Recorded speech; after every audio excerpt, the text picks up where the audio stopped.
Eu estava na rodoviária de Santos, 10 da noite, com aquela mala velha de tecido xadrez que meu marido usava nas viagens de caminhão. A luz fluorescente piscando, cheiro de fritura misturado com desinfetante barato. Minha mão tremia quando peguei o celular. Não era medo, era raiva contida. Liguei pro Evandro primeiro. Meu genro, marido da Patrícia, minha filha do meio, dono de loja de material de construção, aquele que todo domingo falava alto sobre expandir os negócios. 3 toques. 4. Alô, sogra! A voz dele já tinha aquele tom de pressa falsa. Evandro, eu fui despejada, perdi o apartamento, tô aqui na rodoviária, precisando de um lugar para dormir hoje. Silêncio, daqueles que você sente o cérebro da pessoa calculando. Ai, sogra, é que a casa tá em obras, sabe? Quebramos a parede do quarto de hóspedes. Não tem nem onde a senhora dormir direito. Eu anotei no meu caderninho preto. Evandro, obras, mentira. E a Patrícia? Ela não pode vir me buscar? Ela tá com enxaqueca, dormiu cedo. Olha, amanhã a gente conversa com calma, tá bom? A senhora não tem uma amiga aí perto? Ele desligou antes de eu responder. Minha garganta queimou. Não de choro, de confirmação. Se você tá gostando dessa história, se inscreve no canal. Porque o que eu descobri nos próximos dias, ninguém imagina até onde uma família pode ir quando o dinheiro entra no meio. Respirei fundo. Liguei pro Paulinho, casado com a Camila, minha filha mais velha. Dono de loja de autopeças, sempre de boné, sempre sem tempo. Tia Marlene, oi! Olha, que situação, né? Mas aqui tá punk também. O Pedrinho tá com febre, a Camila tá sozinha, não posso deixar ela. Paulinho, eu só preciso de um sofá. É, mas com criança doente, a senhora entende, né? Contágio, essas coisas. Anotei. Paulinho, filho doente. Mentira. Último. Rodrigo, marido da Renata, minha caçula. Loja de roupa no centro. O que sempre me chamava de tiazinha querida nas festas. Oi, tia! Nossa, que bad, hein? Olha, a gente ia adorar ajudar, mas a Renata tá com a mãe dela internada, sabe? A casa tá um caos. Amanhã eu vejo um jeito. Prometo. Ele nem esperou eu falar. Desligou. Anotei. Rodrigo, sogra internada. Verificar. Eu não chorei. Minha mão só apertou o caderninho com força, as veias saltando na pele fina. 72 anos nas costas. 3 filhas criadas sozinha, depois que meu Toninho morreu. 3 genros que eu ajudei a montar negócio, que sentavam na minha mesa todo domingo. E nenhum tinha um sofá para mim. Mas eu já esperava isso. Na verdade, eu precisava disso. O teste tinha começado 3 semanas atrás, quando meu contador me ligou perguntando se eu tinha autorizado a venda de um galpão. Eu não tinha autorizado nada. E quando pedi os extratos, vi transferências, vendas, movimentações que eu nunca fiz. Alguém estava roubando meu patrimônio. Alguém que tinha acesso. Alguém da família. Então eu inventei que tinha sido despejada. Peguei a mala velha, vim para Santos e liguei. Faltava uma ligação. Peguei o celular de novo, as mãos já cansadas, e disquei para Júlia, minha neta. 22 anos, estudante de pedagogia, dividindo kitnet de 18 metros quadrados em São Vicente. Ela atendeu no primeiro toque. Vó, que foi? Tá tudo bem? E quando eu contei, a voz dela quebrou de um jeito que me partiu. Eu vou aí agora, vó. Não sai daí. Eu vou. Desliguei e fechei os olhos. Júlia não sabia, mas ela acabara de me dar a última peça do quebra-cabeça que eu precisava para destruir quem estava me roubando. 1h30 depois, vi a Júlia entrando na rodoviária. Cabelo preso num coque bagunçado, tênis gasto, aquela mochila verde das costas que eu conhecia desde o primeiro dia de aula dela. Ela veio correndo. Não andando. Correndo. Vó! Me abraçou com força, daquele jeito que aperta a costela e faz doer gostoso. Senti o cheiro de sabonete de coco barato e suor de quem pegou 2 conduções. Minha garganta apertou. Eu queria falar que estava tudo bem, que era só um teste, que ela não precisava ter largado tudo. Mas eu segurei. Ainda não. Você tá bem? Comeu alguma coisa? A voz dela saiu sem ar. Tô, filha. Agora que você chegou, tô. Ela pegou minha mala como se pesasse nada. Começamos a caminhar até o ponto de ônibus. Foi aí que eu vi a mochila dela entreaberta. Livros de pedagogia, um caderno com abas coloridas, um estojo de canetinhas que eu tinha dado no aniversário dela. Júlia, e a aula amanhã? Ela parou de andar. Virou para mim com aqueles olhos castanhos iguais aos do meu Toninho. Vó, eu tranquei a faculdade hoje de tarde. Meu estômago virou. Como assim trancou? Tranquei. Segunda-feira eu vou atrás de trampo. Já pensei, posso trabalhar de caixa no mercado ou na loja da Marisa, eles estão contratando. A gente se vira, vó. A senhora não vai ficar na rua. Ela falou isso olhando para frente, segurando a mala com as 2 mãos, o queixo firme. Mas eu vi o canto do olho dela brilhar. Ela estava engolindo o choro. 22 anos. Faltava 1 ano e meio para se formar. Sonho dela desde os 15, ser professora de alfabetização. E ela tinha acabado de jogar isso fora por mim, enquanto 3 adultos donos de loja não tinham um sofá. Sentamos no ônibus. Júlia insistiu que eu ficasse no banco de fora, para eu não bater a perna na janela. Detalhe bobo, mas era isso. Cuidado nos detalhes. Vó, a kitnet é pequenininha, mas tem geladeira e o chuveiro é bom. A senhora dorme na cama, eu arrumo um colchonete no chão. Júlia, eu não vou tomar teu espaço. A senhora não tá tomando nada. A senhora me criou quando minha mãe não tinha cabeça para isso. Lembra? Eu morava com a senhora. A senhora que me levava na escola, fazia meu lanche, me ensinava a ler. Ela segurou minha mão. A dela quente, suada. A minha gelada, seca. Agora é minha vez, vó. Eu olhei pela janela para ela não ver minha cara. Santos à noite. Prédios com luz acesa, gente voltando do trabalho, vida seguindo. E eu ali, fingindo ser uma coitada, testando quem prestava. Mas não era só teste. Eu precisava ter certeza. Certeza de que Júlia era diferente. Porque o que eu ia fazer nos próximos dias precisava de alguém do meu lado que não me apunhalasse pelas costas. A kitnet ficava num prédio velho de 3 andares, sem elevador. Subimos devagar. Júlia carregou minha mala, eu segurei no corrimão de ferro frio. Cheiro de comida de outras casas. Barulho de novela na TV do vizinho. Quando ela abriu a porta, acendeu a luz. 18 metros quadrados. Cama de solteiro encostada na parede, uma mesinha com cadeira plástica, fogão de 2 bocas, geladeira pequena que fazia um ronco constante. Mas estava limpo, organizado. Tinha um vasinho com suculenta na janela. Tinha amor ali. Seja bem-vinda, vó. Ela sorriu, daquele jeito cansado, mas verdadeiro. Eu abracei minha neta e pensei, eu não queria testar você, Júlia, mas eu precisava ter certeza de que ainda existe gente nesse mundo. Naquela noite, enquanto Júlia dormia no colchonete que ela insistiu em armar no chão, eu fiquei na cama dela, olhando para o teto com infiltração. Minha bolsa do lado. Dentro dela, uma pasta. Uma pasta com documentos que ninguém sabia que eu tinha. Extratos, escrituras, contratos, transferências, 2.300.000 reais sumidos do meu patrimônio em 18 meses. E um nome circulado em vermelho, Evandro. Júlia não sabia, mas ela tinha acabado de me salvar de 2 formas, me dando abrigo e me dando a aliada que eu precisava para recuperar tudo que me roubaram. 3 da manhã. Eu não conseguia dormir. Júlia respirava pesado no colchonete, um braço jogado para fora do lençol fino. O ronco da geladeira era o único som, junto com um cachorro latindo lá longe. Levantei devagar, pisando no chão frio de cerâmica. Fui até minha bolsa. Aquela de couro marrom puído que eu carregava há 15 anos. Abri o zíper devagar, rezando para não fazer barulho.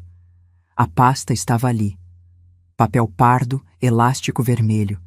Sentei na cadeira plástica da mesinha, acendi o abajur pequeno que Júlia usava para estudar. Luz fraca, mas suficiente. Abri a pasta. Primeira folha. Extrato bancário da minha conta poupança. Saldo atual, 340 mil. Era verdade, mas tinha uma anotação minha a lápis na margem.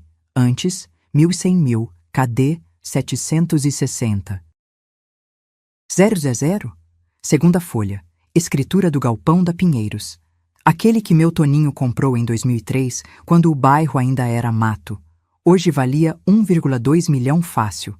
A escritura estava em meu nome, mas tinha uma cópia grampeada atrás.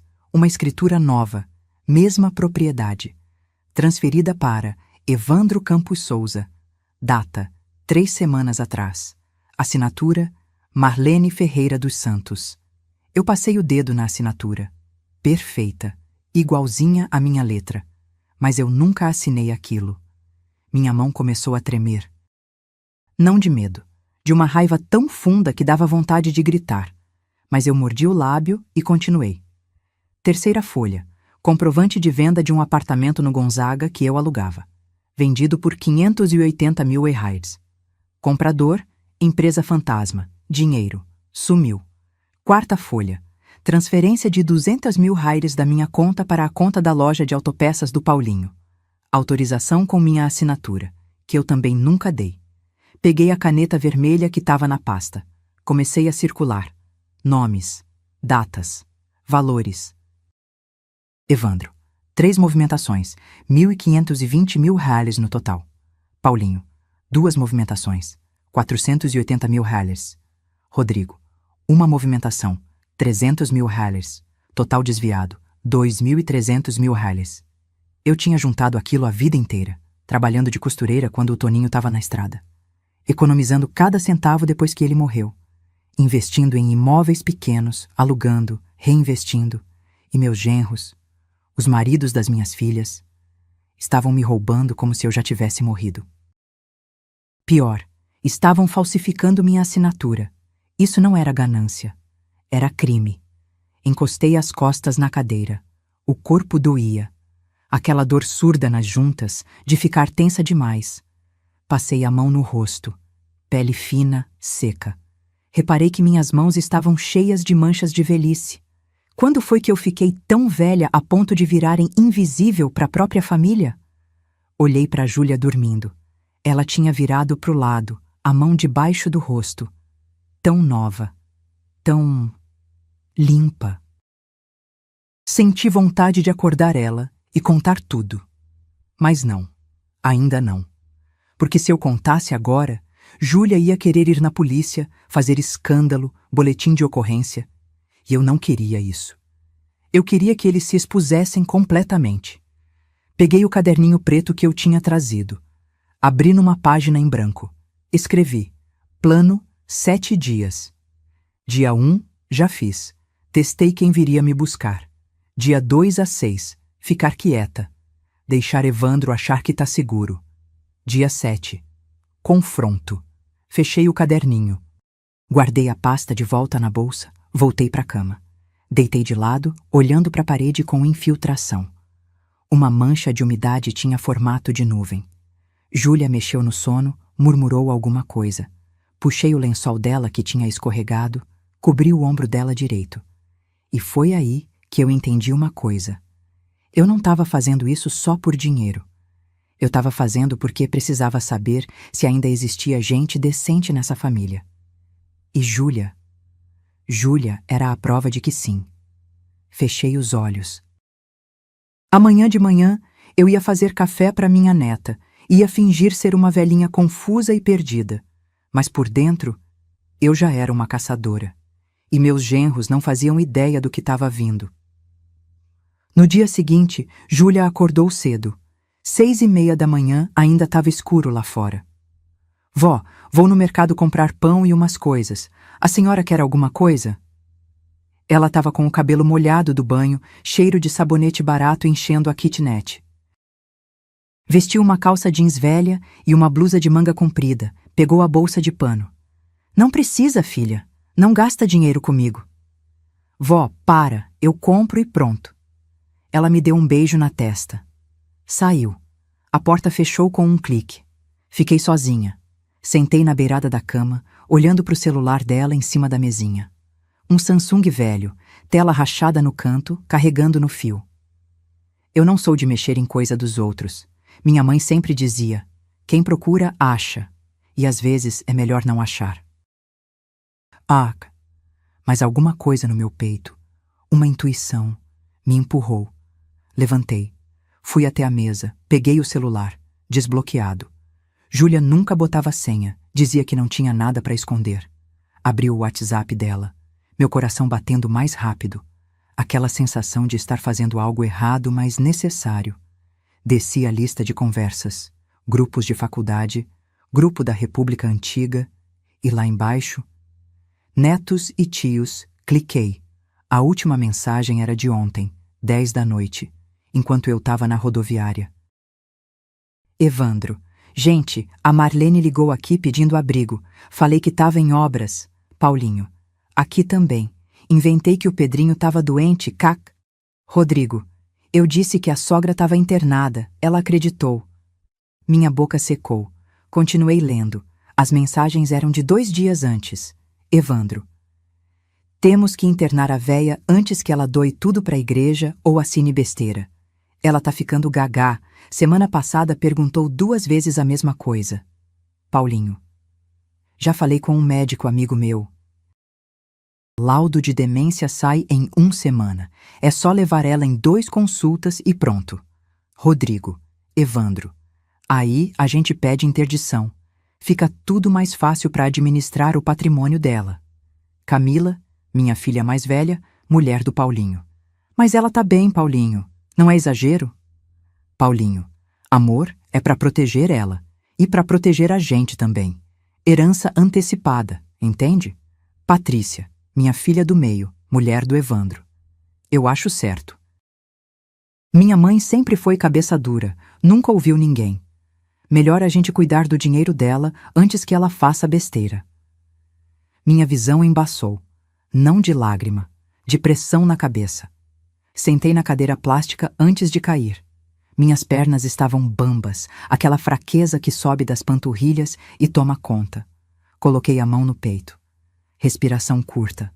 Eles queriam me internar, forjar laudo médico, me declarar louca. Para pegar o que era meu. Voltei pro celular. Continuei lendo. Evandro, o galpão já tá quase transferido. Falta só ela assinar mais um papel. Paulinho. E o apartamento do Gonzaga? Conseguiu? Evandro. Vendido. 580 já caiu. Rodrigo. Vocês são foda, mano. Eu só consegui transferir os 300 da poupança dela. Eu li aquilo 3 vezes.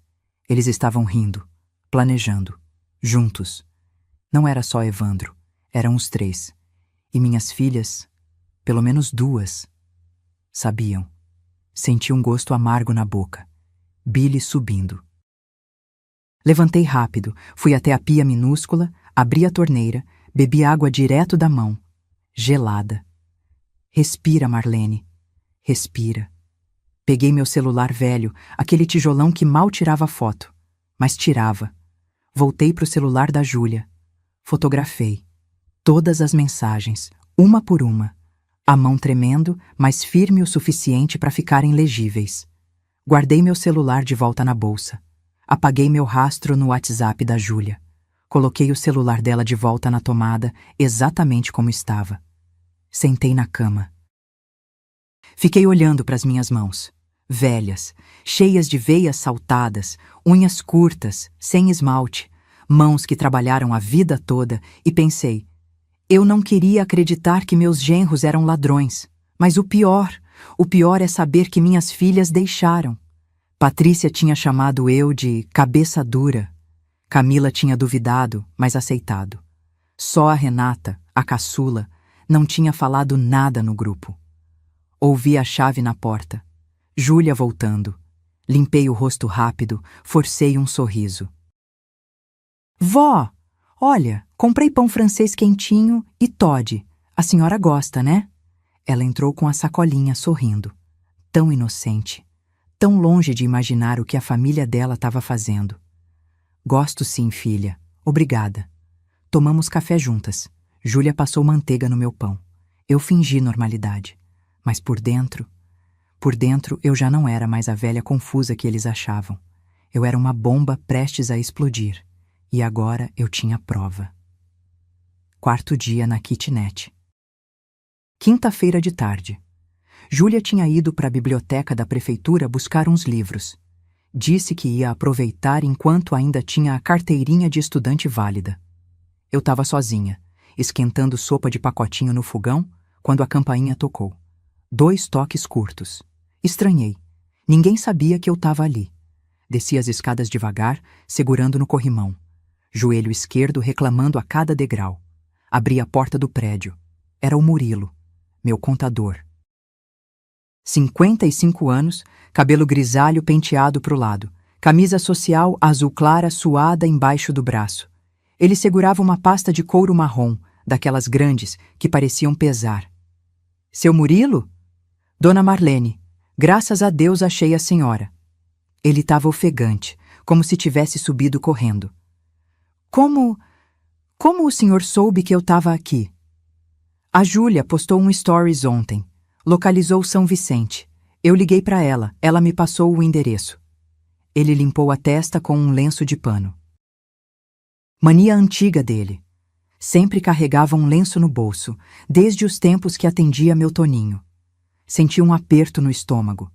Murilo era contador da família fazia 30 anos. Homem sério, certinho. Foi ele que me ajudou a organizar a herança quando o Toninho morreu. Foi ele que me ensinou a investir os aluguéis. Mas agora eu não sabia mais de quem confiar. Sobe, seu Murilo, mas o elevador não funciona. Tudo bem, dona Marlene, eu subo. Subimos. Ele respirava pesado. Eu ouvia o coração dele batendo rápido, ou era o meu. Não sabia mais. Chegamos na kitnet. Ele olhou em volta sem disfarçar o espanto. A senhora tá morando aqui? Por enquanto, a Júlia me acolheu. Ele balançou a cabeça, mas não disse nada. Sentou na cadeira plástica, abriu a pasta em cima da mesinha. Tirou um maço de papéis. Contrato, escritura, carimbos. Dona Marlene, eu preciso que a senhora assine hoje a transferência do galpão da Pinheiros. A voz dele saiu cansada. Não tinha empolgação. Era obrigação. Meu sangue gelou. Que transferência? A senhora não lembra? O Evandro, ele disse que a senhora prometeu transferir o galpão para quitar a dívida dele com o fornecedor. Ele está sendo processado, dona Marlene. Se não assinar, ele perde a loja. Eu sentei na beirada da cama, devagar. Peguei os papéis. Valor do galpão estimado, R$ 1.200.000. Transferência gratuita. Doação. Para Evandro Campos Souza. Seu Murilo. Eu não lembro de ter prometido nada. Ele suspirou fundo. Passou a mão no rosto. Olhou para mim com aqueles olhos fundos, cansados. Dona Marlene, com todo respeito, a senhora anda esquecida. Semana passada a senhora me ligou 3 vezes perguntando a mesma coisa. Mentira, eu nunca liguei. O Evandro está dizendo que a senhora está confusa, que às vezes repete as coisas, ele está preocupado. Preocupado. Repeti a palavra devagar, sentindo o gosto dela. Murilo colocou a caneta na minha frente. Assina aqui, dona Marlene. É pro bem da família. Peguei a caneta. Minha mão tremia, mas não de confusão. Olhei pro papel, pro espaço da assinatura, e tive uma ideia. Assinei. Mas assinei errado. De propósito, em vez de Marlene Ferreira dos Santos, escrevi Maria Lene Santos. Letra trêmula, bambinha. Como se eu realmente tivesse esquecido meu próprio nome. Murilo pegou o papel, olhou rápido, guardou na pasta. Nem conferiu. Levantou, já indo embora. Obrigado, dona Marlene. A senhora fez a coisa certa. Ele desceu as escadas. Eu fiquei na porta, ouvindo os passos dele sumirem. Fechei a porta devagar. Encostei nela. Respirei. Agora eu sabia. Se Murilo fosse honesto, ia perceber a assinatura errada e voltar. Se fosse cúmplice de Evandro, ia levar o documento assim mesmo, achando que eu era boba. Eu tinha acabado de armar uma armadilha, e em 24 horas eu saberia de que lado meu contador de 30 anos estava.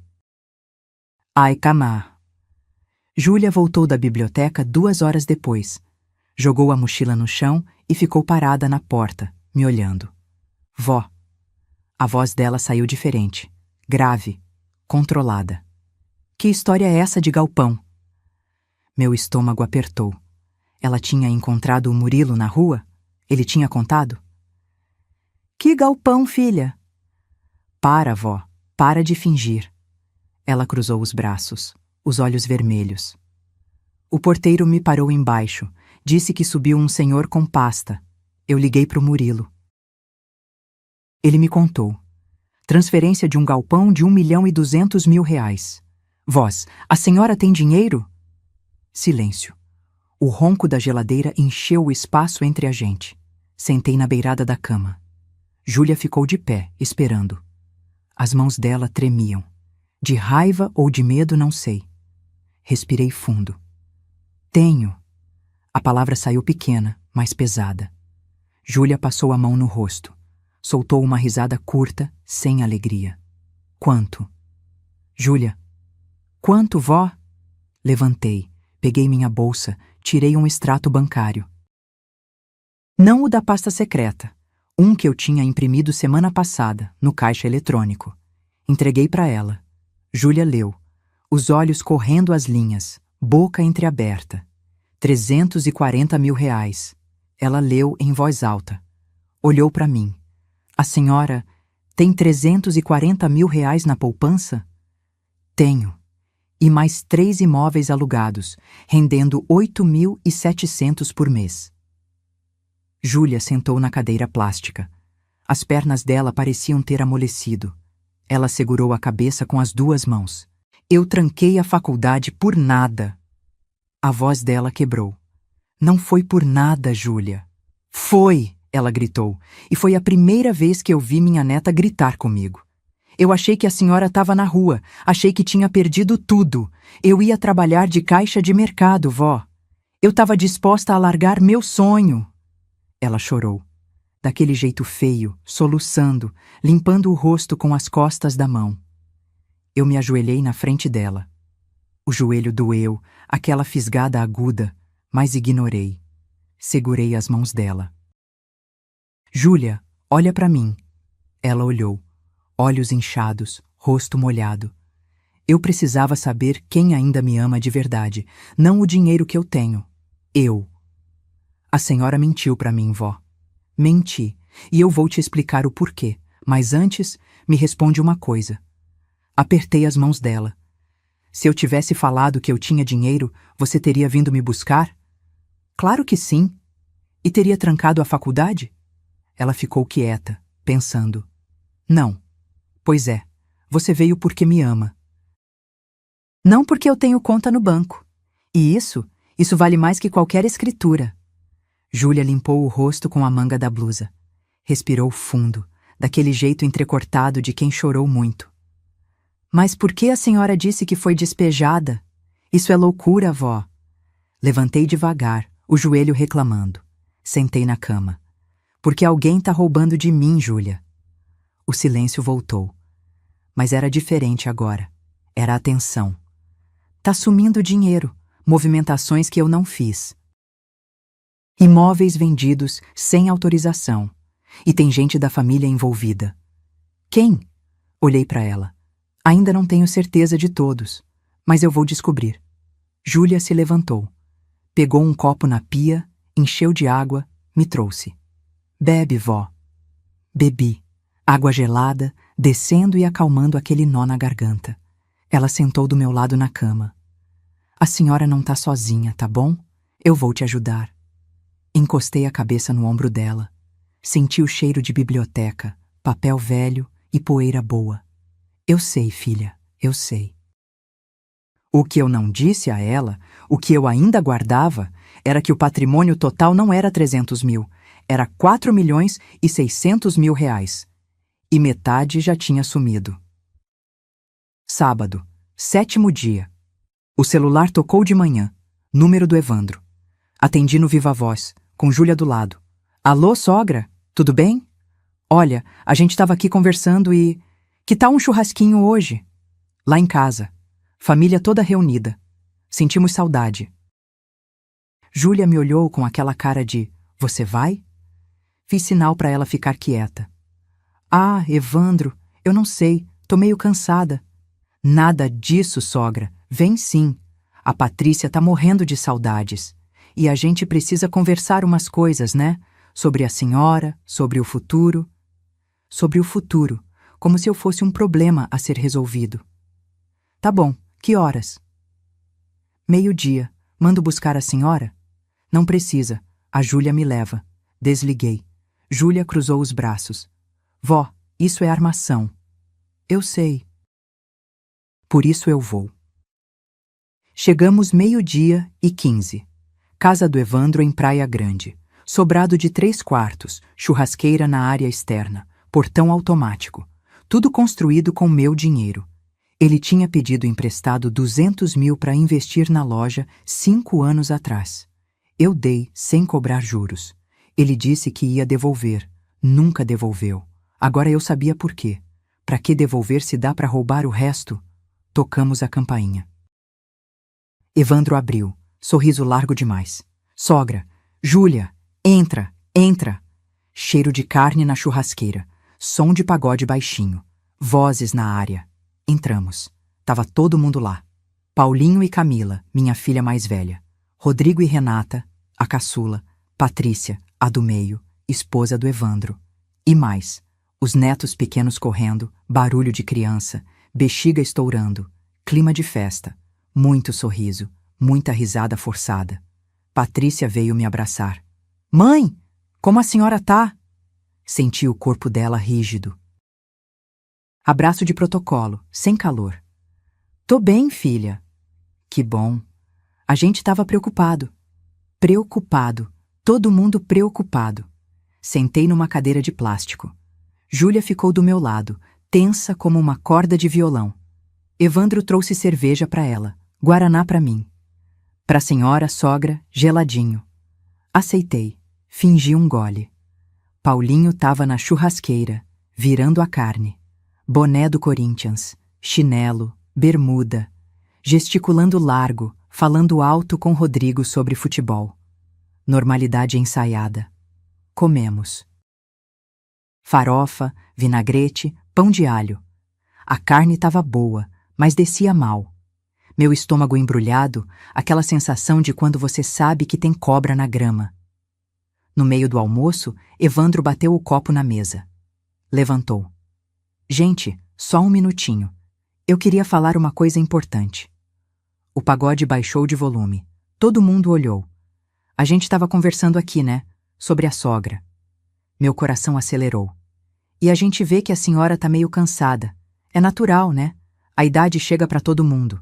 Ele sorriu, bonachão. Então a gente pensou, a senhora não quer morar num lugar mais estruturado? Júlia apertou minha mão embaixo da mesa. Como assim, Evandro? Paulinho se meteu. Tipo assim, tia Marlene. Um lugar com enfermeira, médico, atividades, para a senhora descansar de verdade, sem preocupação. Rodrigo completou. Tem uma clínica muito boa em Guarujá. A gente foi visitar. Limpinha, arejada, comida caseira. A gente paga, tia. É para a senhora ficar bem. Clínica. Eles queriam me internar. Olhei para o rosto de cada um. Evandro, de pé, com aquele sorriso de vendedor. Paulinho, com a espátula na mão, desviando o olhar. Rodrigo, mexendo no celular, fingindo naturalidade. E minhas filhas. Camila olhava para o prato. Patrícia me encarava, queixo erguido, como se estivesse fazendo um favor. Renata tinha lágrimas nos olhos, mas não falava nada. Júlia explodiu. Vocês querem internar minha avó? Júlia, calma. Evandro ergueu as mãos. Não é internação, é cuidado. Cuidado? Júlia levantou. Vocês nem atenderam o telefone quando ela precisou. Silêncio de constrangimento. Foi aí que eu falei. Voz baixa, mas firme. Deixa eu pensar. Mas antes, cadê o Murilo? Quero tirar uma dúvida sobre uns papéis. Evandro ficou branco. Tipo branco de quem levou um soco no estômago e tá tentando esconder. Murilo? Por quê, sogra? Porque ele veio me visitar. Pediu para eu assinar uma transferência. Do galpão da Pinheiros. O barulho das crianças brincando sumiu. Ou foi minha audição que falhou? Não sei. Paulinho largou a espátula. Rodrigo parou de mexer no celular. Patrícia engasgou com a cerveja.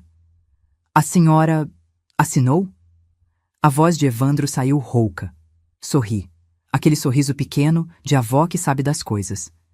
Assinei. Por quê? Tem problema? Evandro respirou fundo. Recuperou o sorriso. Não, não. Que bom. É que... é tudo para a senhora ficar tranquila, né? Tranquila. Ele acabara de confirmar que sabia da transferência. Levantei da cadeira. Júlia me ajudou. Obrigada pelo churrasco, mas eu vou embora. Mãe, espera. Patrícia tentou segurar meu braço. Olhei nos olhos dela. Olhos da minha filha, que eu segurei no colo, que eu ensinei a andar. E vi uma estranha. Me solta, Patrícia. Ela soltou. Saímos, Júlia e eu, em silêncio. No Uber de volta, eu pensei. Eu não queria acreditar que meus filhos me entregariam assim, mas agora eu sei que eles já me enterraram. E amanhã eu ia provar que morto também levanta. Segunda-feira de manhã, 8h30. Eu e Júlia na fila do cartório do centro de Santos. Aquele cheiro de papel velho, café requentado, ar-condicionado mofado, gente impaciente mexendo no celular, senha eletrônica apitando. Peguei a senha, 347. Sentamos naquelas cadeiras de plástico duro, encostadas na parede. Júlia estava nervosa, balançava a perna sem parar, aquele tique de ansiedade. Vó, e se não achar nada? Vai achar. Minha barriga roncou. Não tinha tomado café direito, só um gole de água, estômago revirado desde ontem. Senha 347, guichê 5. Levantamos. Fomos até o guichê. A moça era jovem, cabelo preso, unhas feitas. Crachá. Fabiana. Bom dia, preciso de segunda via de escritura. Galpão na Rua Pinheiros, 428. Ela digitou. Clique, clique, clique no teclado. CPF da senhora? Passei. Mais digitação. Ela franziu a testa. Dona Marlene, a senhora transferiu esse imóvel há 6 dias. Dia 10 de janeiro. 6 dias. 2 dias antes de eu fingir o despejo. Meu sangue gelou. Como assim transferir? Fabiana virou o monitor para mim. Tá aqui, ó. Transferência para o senhor Evandro Campos Souza. Reconhecimento de firma. Tudo certinho. Júlia se inclinou, lendo a tela comigo. Quero ver o documento. A assinatura. Fabiana clicou. Imprimiu. Entregou. Peguei o papel com as 2 mãos. Elas tremiam. Ali estava. Escritura de transferência. Data. 10 de janeiro de 2026. Imóvel. Galpão Rua Pinheiros, 428. Valor. 1.200 milhões. Transferência. Gratuita. Doação. E lá embaixo, minha assinatura. Perfeita. Caprichada. Cada curva da letra M, cada traço do S. Igualzinha. Mas não era a que eu tinha feito com o Murilo. Aquela tinha sido errada de propósito. Maria Lene Santos, trêmula. Essa aqui era perfeita. Eles tinham falsificado antes do teste, antes de tudo. Júlia pegou o papel da minha mão. Vó, essa assinatura é da senhora? Não. Fabiana piscou confusa. Como não? Eu nunca assinei isso. Isso é falsificação. A moça ficou sem graça. Olhou para o papel, para mim, para o papel de novo. A senhora tem certeza? Porque o reconhecimento de firma foi feito no cartório da Praia Grande, com RG e tudo. Meu RG, que eu guardo na bolsa. Mas Patrícia tem cópia. Ela precisou quando eu assinei como avalista do apartamento dela, anos atrás. Respirei fundo. Aquela dor no peito, aperto, falta de ar. Quero cópia autenticada dessa escritura. Agora. Sim, senhora. Só um momento. Fabiana saiu para os fundos. Júlia me segurou pelo braço. Vó, senta, a senhora tá pálida. Sentei numa cadeira ali perto, cabeça rodando, boca seca, aquele gosto metálico. Júlia se ajoelhou na minha frente, segurou minhas mãos. Respira, vó, devagar. Respirei. Olhei para ela. Eles me roubaram antes mesmo de eu testar eles, Júlia. Eu sei. A voz dela saiu embargada. Eu sei. Fabiana voltou. 3 vias autenticadas, R$ 50 de taxa. Paguei. Saímos do cartório. Sol forte lá fora, meio-dia chegando. Barulho de ônibus, buzina, gente vendendo água na calçada. Sentamos num banco de praça. Árvore dando sombra. Pombo ciscando perto. Júlia abriu a mochila, me deu uma bala de hortelã. Come, vó, ajuda com o enjoo. Chupei a bala. Gosto de menta, fresco. Fechei os olhos, pensei. Eu achei que estava testando quem me amava. Mas a verdade é que eles já tinham me apunhalado pelas costas antes mesmo de eu ligar. Júlia olhou para a escritura de novo. Vó, com isso aqui a gente vai na polícia, né? Isso é crime. Falsificação, estelionato. Não. Como não? Ainda não. Abri os olhos.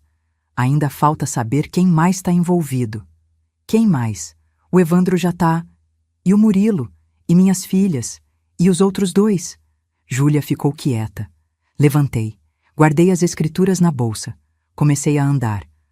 Vó, para onde a gente vai? Parei. Virei para ela. Eu vou falar com o Murilo e ele vai me dizer a verdade. Ou vai preso comigo. Ah, tal! Liguei pro Murilo do orelhão da praça. Sim, orelhão. Ainda existem alguns e eu queria que ele não tivesse meu número salvo aparecendo na tela. 3 toques. Alô? Seu Murilo, é a Marlene. Preciso falar com o senhor. Hoje. Silêncio do outro lado. Daqueles que duram 2 segundos, mas parecem 10. Dona Marlene, eu tô meio ocupado hoje. Não foi pedido, Murilo. Foi convocação. Café do Edinho, Avenida Ana Costa, 2 horas. Desliguei antes dele responder. Chegamos 1:50. Café do Edinho era daqueles antigos, de balcão de fórmica, cadeira de ferro, cheiro de café coado misturado com bolo de fubá. Ventilador de teto barulhento girando devagar. Sentei numa mesa do fundo. Júlia ficou numa mesa perto, de costas, fingindo mexer no celular. Mas eu sabia que ela estava ouvindo tudo. Murilo chegou às 2:05. Camisa amarrotada, pasta de couro debaixo do braço. Olheiras fundas. Ele viu que era só eu e relaxou um pouco. Erro dele. Sentou, pediu um café. As mãos dele tremiam quando pegou a xícara. Dona Marlene, sobre aquela transferência, coloquei a escritura autenticada em cima da mesa, bem no meio, entre a xícara dele e a minha. Você sabia? Ele olhou para o papel. Ficou branco, tipo branco de quem viu fantasma. Sabia o quê? Que essa assinatura é falsa. Murilo engoliu em seco, a maçã de Adão subindo e descendo. Ele pegou o papel com a mão tremendo, leu, olhou para mim. Dona Marlene, eu achei que a senhora tinha assinado... Quando? Antes. O Evandro disse que a senhora tinha assinado numa ida ao cartório com ele. Eu nunca fui em cartório nenhum com o Evandro. Minha voz saiu baixa, perigosa. E você sabe disso. Ele largou o papel, passou a mão no rosto. Respiração pesada, rápida. Suor descendo pela testa mesmo com o ventilador ligado. Murilo. Inclinei para frente. 30 anos. Você cuidou da contabilidade do meu Toninho por 30 anos. Organizou a herança quando ele morreu. Me ensinou a investir. Eu confiei em você. Ele fechou os olhos, apertou a ponte do nariz com os dedos e desmoronou. Ele me ofereceu 40 mil. A voz saiu quebrada, fina. 40 mil reais. Disse que a senhora estava esquecida, que você estava assinando o papel errado, doando para a igreja, falando de deixar tudo para o padre. Ele disse que era para proteger a senhora. E você acreditou. Eu precisava. Ele bateu a mão na mesa. A xícara chacoalhou. Gente virou para olhar. Ele abaixou a voz, mas os olhos estavam molhados. Meu filho tá com leucemia, dona Marlene. Tratamento particular, quimioterapia, remédio importado. O plano não cobre tudo. Eu tô devendo no cartão, devendo pro agiota. Ele chorou. Ali, no meio do café, com gente passando. Chorou feito criança. Senti um aperto no peito. Não de pena. De raiva. Raiva do Evandro por usar a fraqueza de um homem desesperado. Peguei meu celular velho, o tijolão. Botei em cima da mesa, apertei gravar. Conta tudo de novo, do começo. Murilo olhou pro celular, pro meu rosto, de volta pro celular. A senhora tá gravando?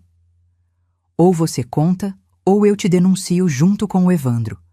Falsificação de documento, formação de quadrilha, estelionato. Você vai preso, Murilo. E seu filho fica sem pai e sem tratamento. Foi cruel. Eu sei. Mas era verdade. Ele fungou. Limpou o rosto com as costas da mão. E contou tudo. Evandro tinha procurado ele 2 meses atrás. Ofereceu os 40 mil.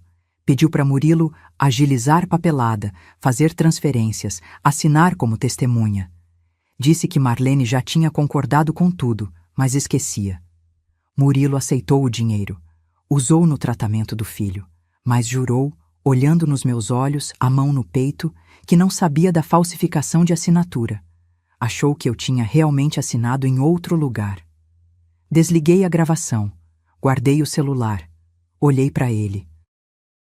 Homem de 55 anos, cabelo grisalho, ombros caídos, pai desesperado, cúmplice involuntário.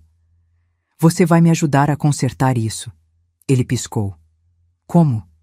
Você vai reunir tudo, todos os documentos que você assinou, todas as transferências, tudo que o Evandro mandou você fazer. Você tem 24 horas. E se eu não conseguir? Encostei na cadeira, cruzei os braços. Eu entrego essa gravação para a polícia, e você explica para o seu filho por que o papai vai dormir na cadeia. Não era ameaça. Era fato. Murilo tremeu, mas concordou. Levantei, paguei os 2 cafés no balcão. Saí sem olhar para trás.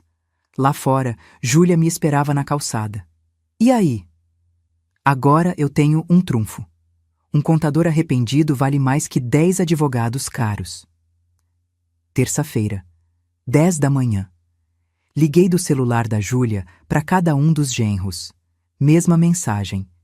Reunião de família hoje, 3 da tarde, na casa do Evandro. Assunto urgente sobre minha saúde e meu patrimônio. Presença obrigatória. Quem não for, tá fora da herança. Herança, a palavra mágica. Chegamos 3h10, de propósito.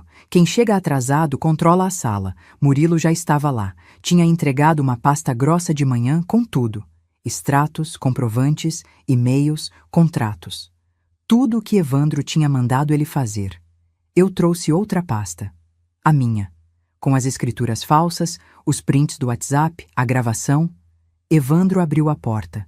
Sorriso de plástico. Sogra, entra, entra. Todo mundo já tá aqui. Sala cheia. Evandro, Paulinho, Rodrigo, minhas 3 filhas, Patrícia, Camila, Renata. E Murilo, sentado no canto, pálido feito papel. Júlia ficou na porta, encostada, braços cruzados. Olhar de sentinela. Sentei na ponta da mesa de jantar. Coloquei as 2 pastas na frente de mim. Silêncio pesado. Ar-condicionado ligado, mas eu sentia calor. Aquele calor que sobe do peito quando a pressão sobe junto. Bom, sogra. Evandro começou, voz de vendedor. A gente marcou essa reunião para conversar sobre a clínica de Guarujá. Já separamos os papéis. É só a senhora... Senta, Evandro. Ele parou no meio da frase. Desculpa? Eu disse, senta. Eu que convoquei essa reunião, não você. Evandro sentou devagar. Olhou para o Paulinho. Pro Rodrigo. Estavam todos tensos, sem entender. Abri a primeira pasta. Tirei os extratos bancários. Um por um. Espalhei na mesa. 2.300.000 reais. Ninguém respirou. Sumidos do meu patrimônio em 18 meses.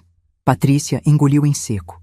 Continuei tirando papéis, contratos, escrituras, galpão da Pinheiros, 1.200.000, transferido pro Evandro com assinatura falsificada. Joguei a escritura na frente dele. Apartamento do Gonzaga, 580.000, vendido sem autorização. Joguei o comprovante. Transferência para a conta da loja do Paulinho, 200.000. O papel deslizou pela mesa até parar na frente dele. Paulinho olhou, ficou vermelho. Transferência para a conta do Rodrigo, 300.000. Rodrigo tentou falar. A voz não saiu. Peguei o celular, coloquei no meio da mesa. E isso aqui, mensagens do grupo de vocês, planejando me internar, forjar laudo médico, me declarar demente. Apertei o play. Minha voz gravada lendo as mensagens do WhatsApp ecoou na sala. Temos que internar a véia antes que ela doe tudo para a igreja. Laudo de demência sai em 1 semana. Herança antecipada, entende? Camila tampou a boca com a mão. Renata começou a chorar baixinho. Desliguei. Olhei para cada um. Evandro estava roxo, veias saltando no pescoço. Paulinho olhava para o chão. Rodrigo tremia. E minhas filhas? Cadê vocês nessa história? Minha voz saiu rouca. Minhas filhas, que eu carreguei 9 meses, que eu criei sozinha quando o pai de vocês morreu. Vocês sabiam? Patrícia ergueu o queixo. Olhos secos. Eu sabia. Senti um soco no estômago. E deixou. Mãe, a senhora é teimosa. Nunca houve ninguém. A gente estava protegendo a senhora de... De quê? De ter meu dinheiro? De decidir minha vida? Patrícia não respondeu. Olhei para Camila. E você? Ela chorava. Balançou a cabeça. Eu suspeitava, mas não quis perguntar. Eu tinha medo de brigar, de perder o Paulinho. Preferiu me perder a perder o marido. Olhei para Renata, a caçula, meu bebê, 28 anos. Ela levantou, voz tremendo. Eu não sabia de nada.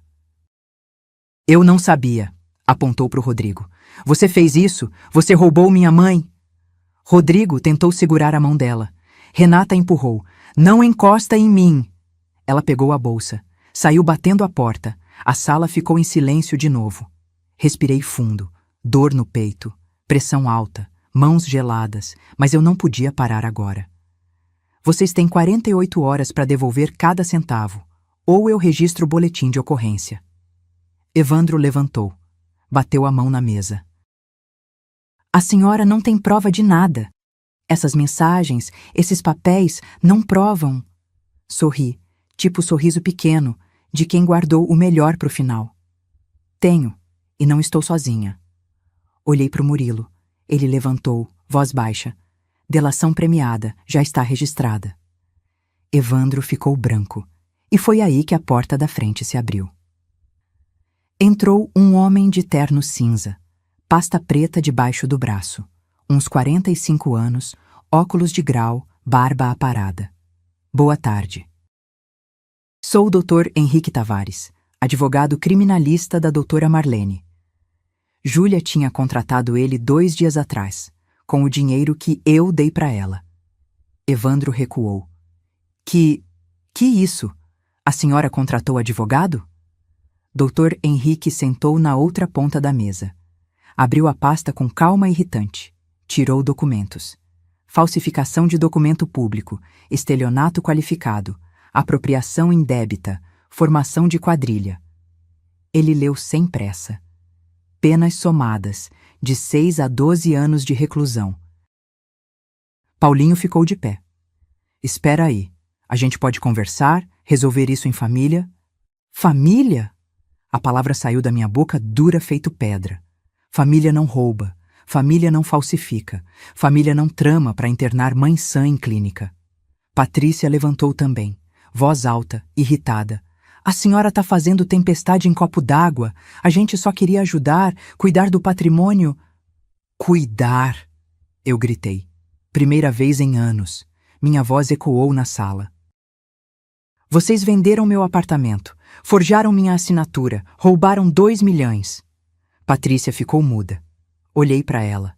Para a filha que eu embalei de noite quando tinha cólica, que eu ensinei a fazer conta, que eu segurei a mão no primeiro dia de aula, e vi uma mulher que escolheu o marido ladrão. Você sabia desde o começo, né? Ela não respondeu, mas o silêncio dela foi confissão. Camila soluçou, cobriu o rosto com as mãos. Mãe, eu sinto muito. Eu devia ter falado. Eu não queria estragar o casamento.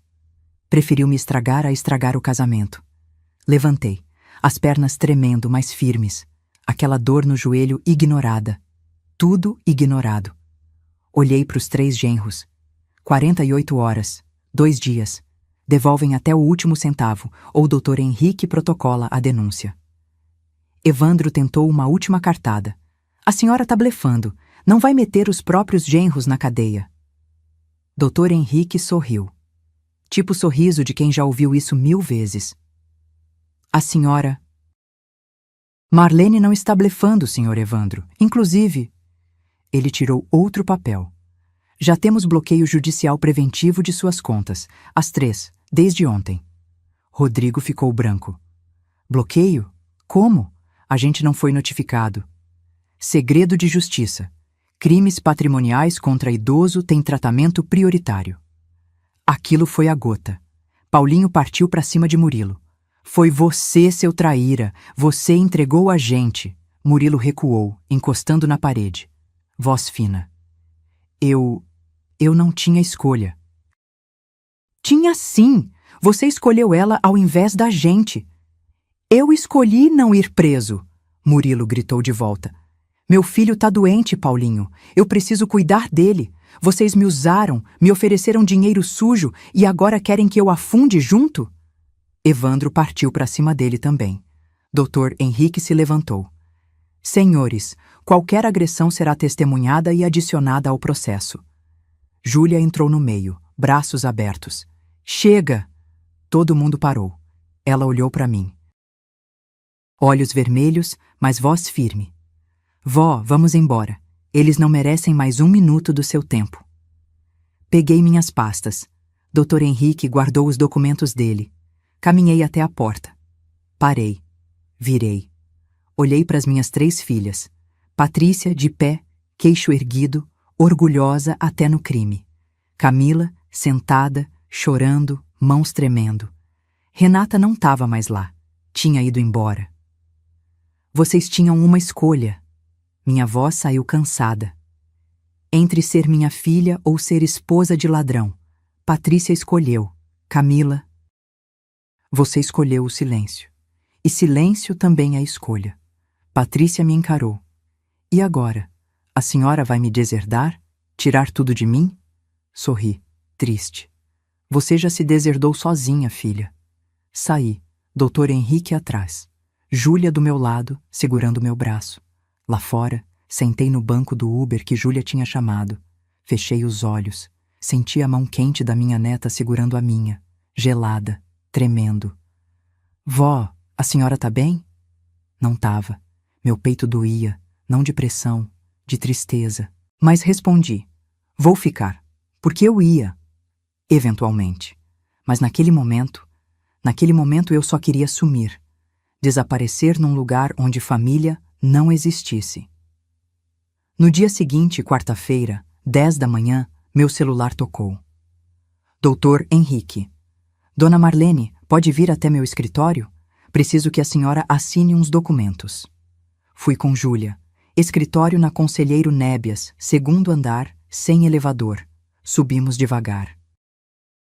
Meu joelho reclamando cada degrau. Entramos. Sala pequena, mesa cheia de papéis, cheiro de café velho. Dr. Henrique não estava sozinho. Tinha 2 pessoas com ele.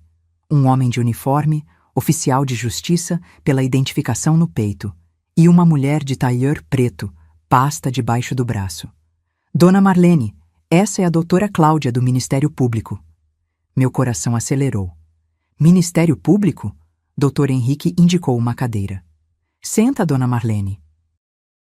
A senhora precisa saber, o crime que cometeram contra a senhora não é só particular. É crime contra idoso, com agravante de vínculo familiar. Isso é ação pública. O Estado processa, não só a senhora. Sentei.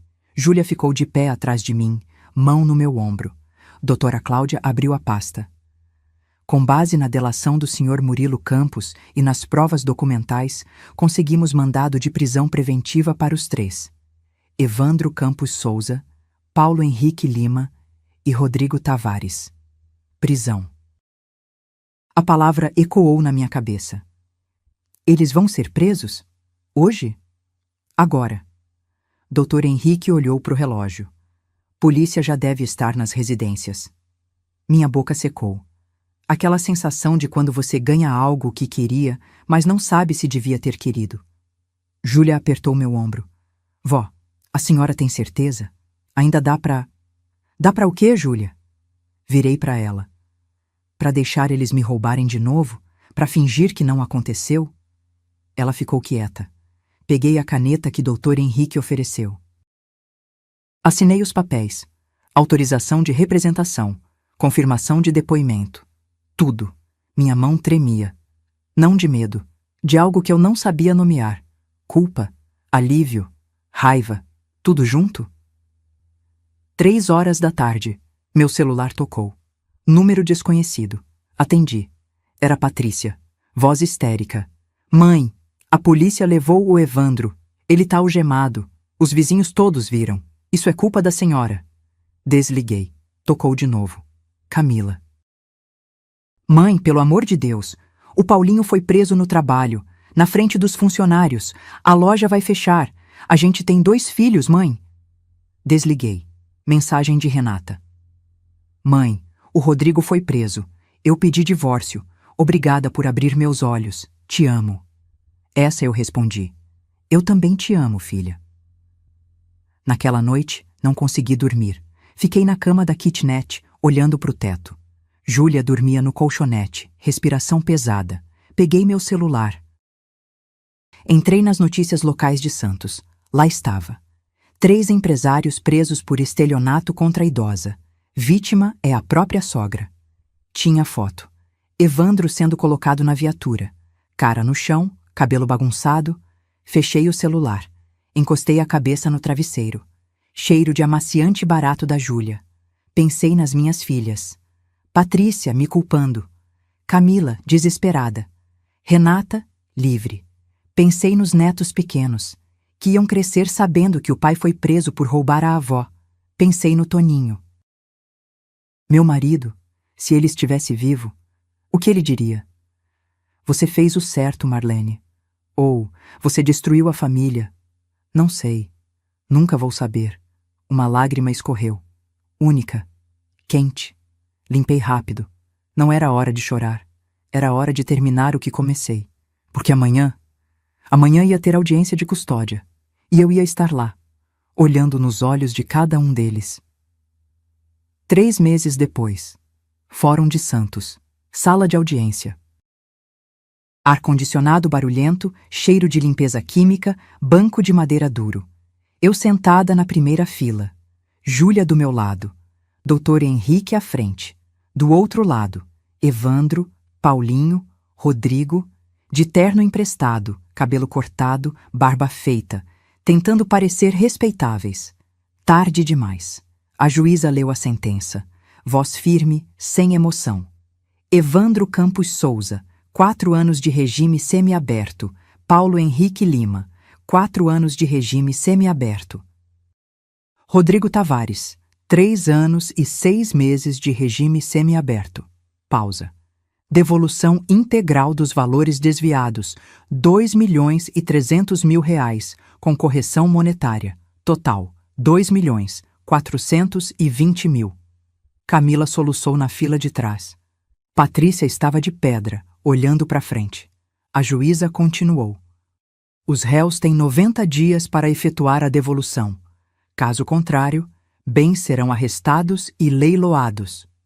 Bateu o martelo. Audiência encerrada. Saímos, sol forte lá fora.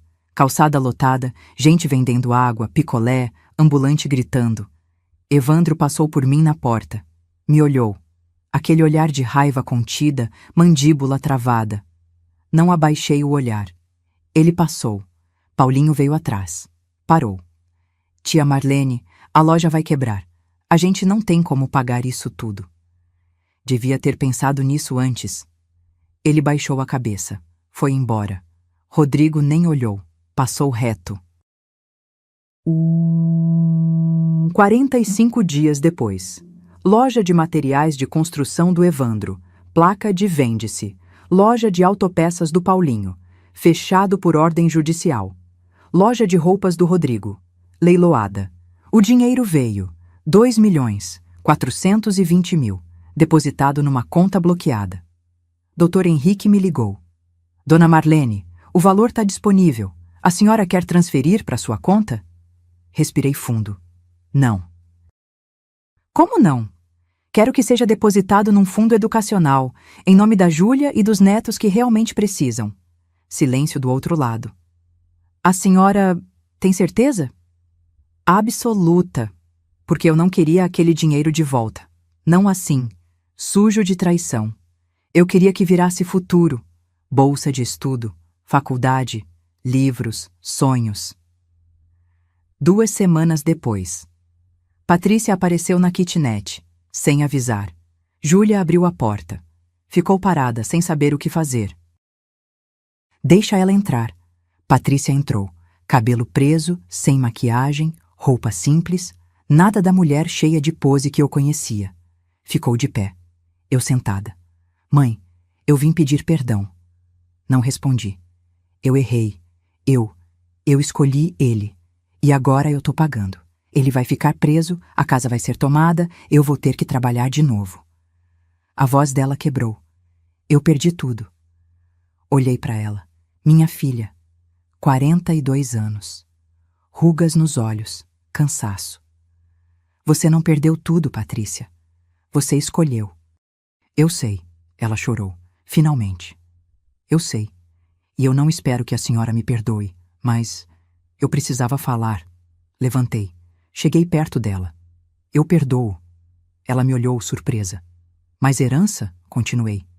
Você escolheu ele, agora vive com a escolha. A cara dela desmontou. A senhora vai me tirar da herança? Já tirei. Peguei um papel que estava na bolsa. Novo Testamento. Registrado em cartório 3 dias atrás. Li em voz alta. 70% do patrimônio. Júlia Ferreira Santos. 30% dividido entre Camila e Renata. Patrícia ficou branca. E eu? Você já recebeu, quando fiquei quieta enquanto seu marido roubava. Ela saiu, sem falar mais nada. Porta fechando devagar. Sentei de novo. Mãos tremendo. Júlia se ajoelhou na minha frente. Vó, a senhora não precisava ter feito isso. Precisava. Segurei o rosto dela. Não foi sobre dinheiro, Júlia. Foi sobre caráter. E pela primeira vez em meses, eu senti paz.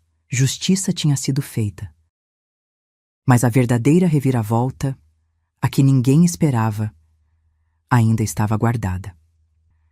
6 meses depois, Júlia se formou. Pedagogia, oradora da turma. Eu estava na primeira fila do auditório, vestido discreto, cabelo preso, orgulhosa. Quando chamaram o nome dela, gritei. Gritei mesmo, daquele jeito constrangedor de mãe em formatura. Júlia subiu no palco, pegou o diploma, sorriu para mim. E no discurso, falou. Eu quase desisti. Quase tranquei tudo por medo, mas minha avó me ensinou que família é quem fica, não quem é sangue. Chorei, ali, na frente de todo mundo. Naquela noite, fomos jantar. Restaurante simples, self-service por quilo, suco de laranja natural. Sentamos perto da janela. Barulho de rua lá fora, ônibus passando, gente voltando do trabalho. Júlia mexia na comida. Macarrão, frango, salada, mas quase não comia. Vó, posso perguntar uma coisa? Claro. Ela largou o garfo, me olhou nos olhos. A senhora planejou tudo desde o começo, né? O despejo falso, a rodoviária, tudo. Meu coração acelerou. Por que pergunta isso? Porque eu achei o recibo. Ela tirou um papel amassado da bolsa. Recibo de pensão em Santos. Quarto alugado por 1 semana.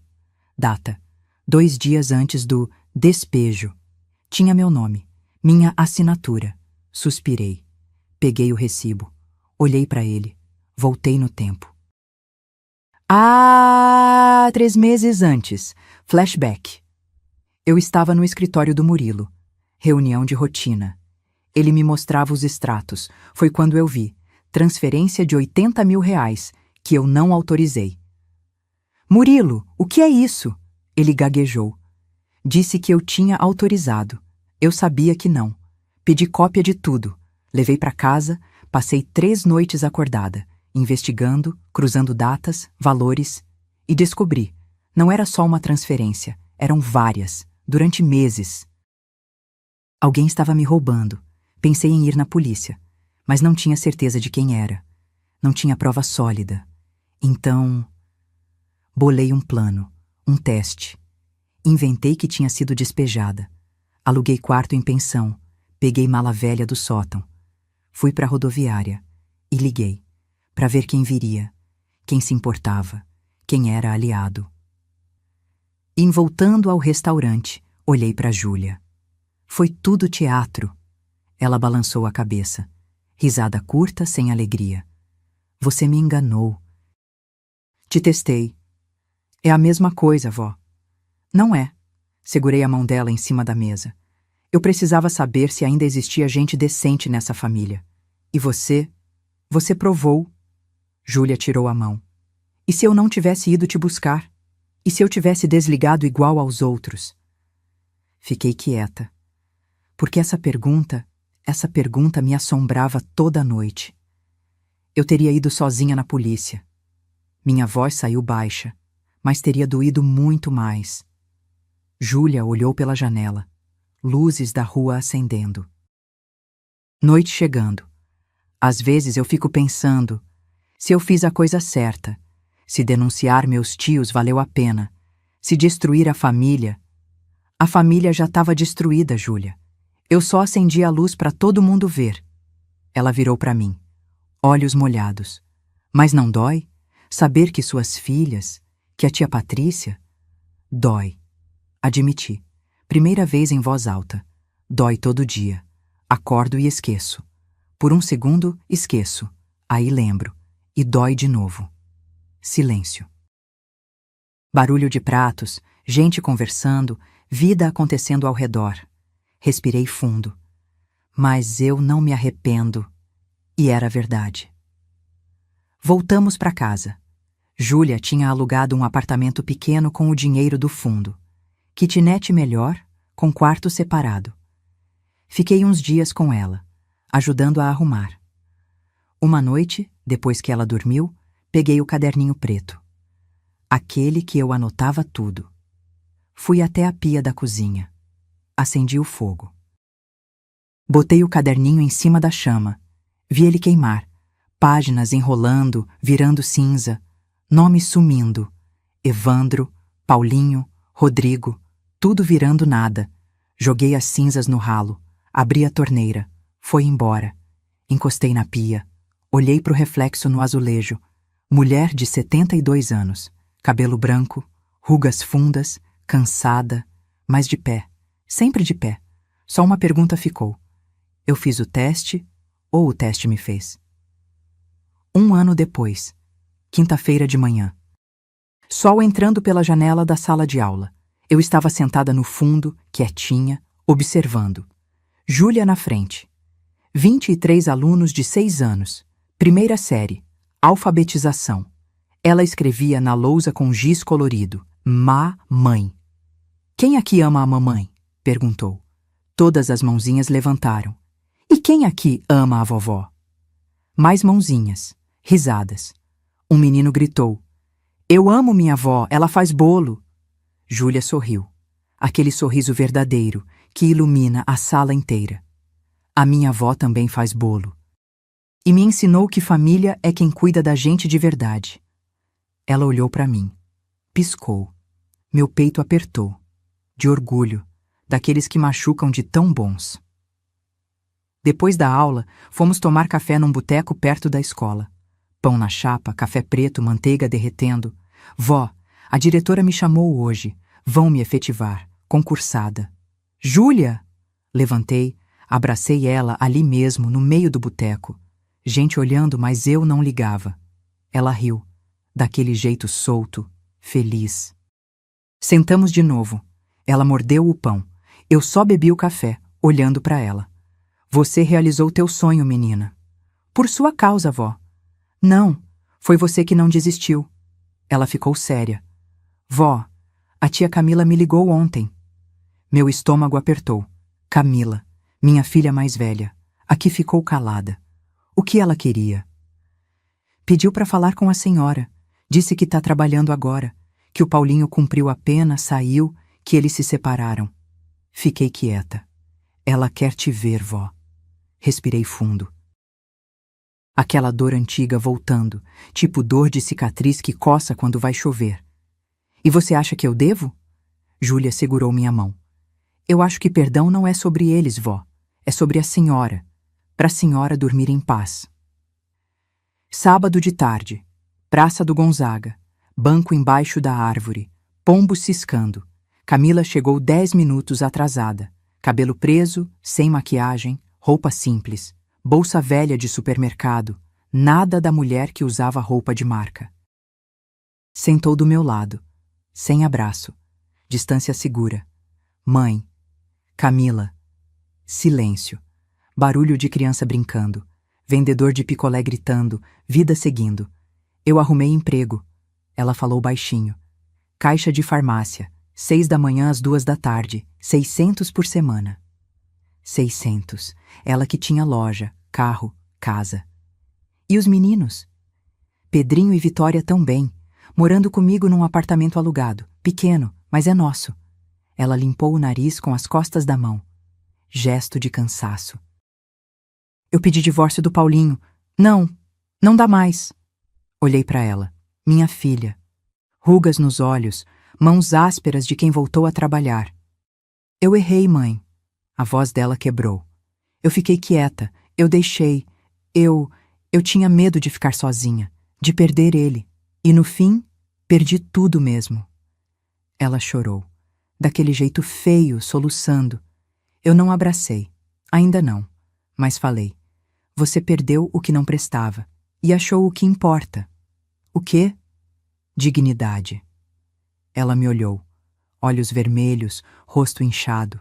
A senhora me perdoa? Respirei fundo. Olhei para o céu, nuvem passando, vento fresco.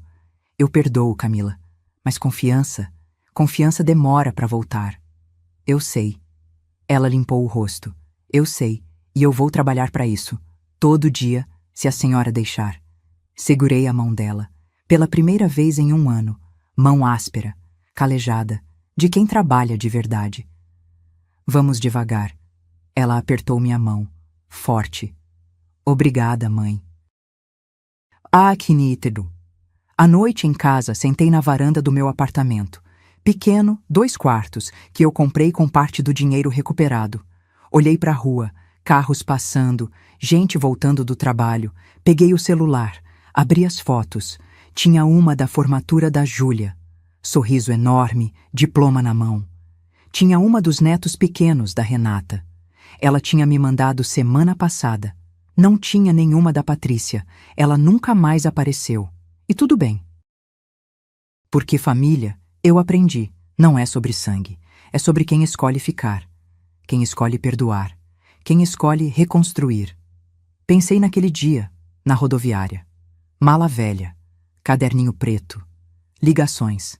Pensei em tudo que veio depois. Dor, traição, justiça. E pensei, valeu a pena? Olhei para o reflexo na janela de vidro. Mulher de 73 anos. Cabelo branco, rugas, cansada, mas inteira. Valeu. Se você chegou até aqui nessa história, obrigada. De verdade. Às vezes a gente precisa testar para saber quem presta. Às vezes a gente precisa perder tudo para descobrir o que realmente importa. Eu fiz o que tinha que fazer. Nem todo mundo ia concordar. Nem todo mundo ia ter coragem. Mas no final eu durmo em paz. Conta pra mim nos comentários. Você faria o mesmo? Testaria sua família? Ou deixaria quieto?